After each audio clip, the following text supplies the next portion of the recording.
சொல்லுங்க. சாத்தான கூட சாத்தானுக்கு சொல்லல. ஆனா பேதுருவை பார்த்து என்ற என்ன சொல்றாரு? நம்ம நிறைய பேர் திட்டுறதுக்கு ஒரு வேர்டு வச்சிருப்போம்ல, அந்த மாதிரி ஆண்டவர் சொல்றாரு, எனக்கு பின்னாடி போ சாத்தானே அப்படின்னு பேதுருவை பார்த்து சொல்றாரு. ரொம்ப கோவம் வந்துச்சு ஆண்டவருக்கு. எதுக்கு கோவம் வந்துச்சு ஆண்டவருக்கு? இந்த இடத்துல பேதுரு அப்படி ஆண்டவர் இடத்துல என்னதான் அப்படி பேசிட்டான், என்ன தவறா ஏதாவது பேசிட்டானா? ஆண்டவர் என்ன சொல்றாரு அப்படின்னா, நான் பாடுபட போறேன், என்ன அடிக்க போறாங்க, என்ன சிலுவையில் அறைய போறாங்க, நான் அரைஞ்சாலும் 3ஆம் நாள் நான் உயிரோட எழும்பிடுவேன்னு சொல்லி தன்னுடைய பாடு மரணத்தை குறித்து ஆண்டவர் பேசிட்டே இருக்கிறாரு. பேசிட்டே இருந்த உடனே பேதுருக்கு ரொம்ப கோபம் வருது. ஏன்னா பேதுரு ஆண்டவரை இதுவரைக்கும் எப்படிதான் பார்த்திருக்கிறாரு? எப்படிதான் பார்த்திருக்கிறாருன்னா, அவர் ஹீரோ. அவர் யாரு? எப்பொழுதுமே ஏசப்பா அவனுக்கு முன்னாடி எப்படி இருக்கணும்னா, அவர் பாஸா தான் இருக்கணும்.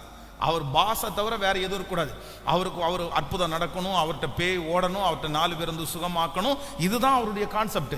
இப்ப திடீர்னு ஆண்டவர் ஒரு புது டயலாக் விடுறாரு. நீ என்னடா இப்படி நினைச்சிட்டு இருக்கீங்க? என்ன அடிப்பாங்கடா? உங்களை அடிப்பாங்களா? அதெல்லாம் நம்மளால ஏத்துக்க முடியாது. இல்ல என்ன சிலுவையில அறைவாங்கடா? நீங்க என்ன பேசிட்டு இருக்கிறீங்க? உங்களை போய் சிலுவையில் அறைவாங்களா? அதெல்லாம் முடியாது, நான் செத்துருவேன்டா. நீங்களா? நம்ம எல்லாம் அப்ப அவனுக்கு அதை ஏத்துக்க முடியாததுனால இப்ப என்ன சொல்றாரு அப்படின்னா, ஆண்டவரை தனியா கூட்டிட்டு போனாராம். வாங்க கொஞ்சம் வெளியே வாங்கல, கொஞ்சம் வெளியே வாங்க. என்ன பேசிட்டீங்க? என்ன பிரசங்கம் பண்றீங்க? நேற்றைக்கு ரொம்ப நல்லா பிரசங்கம் பண்ணீங்க, இன்னைக்கு மோசமான பிரசங்கம் பண்றீங்க, எங்களுக்கெல்லாம் இப்படியா சொல்றது அப்படின்னு அவரை கடிந்து கொள்ள திட்டானம்மா. ரொம்ப திட்டுறாரம்மா. நமக்கு உரிமையில நிறைய பேர் திட்டுவோம்ல, அந்த மாதிரி பேதுரு ஏசப்பாவை எப்படி திட்டுறான்? வெளியே கொண்டு போயிட்டு, உனக்கு வேலை இல்லை, என்ன பண்ணிட்டு இருக்கீங்க, என்ன பேசிட்டு இருக்கீங்க அப்படி திட்டிட்டு இருக்கிறான்.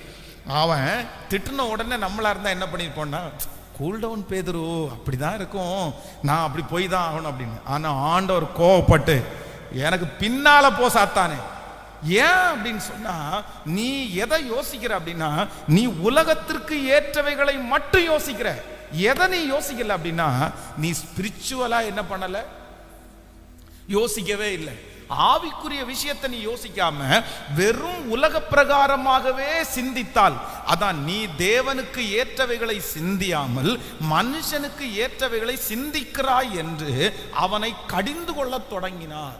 அப்போ நம்பர் 3, 3வது, ஆண்டவருக்கு எப்ப கோபம் வரும் தெரியுமா?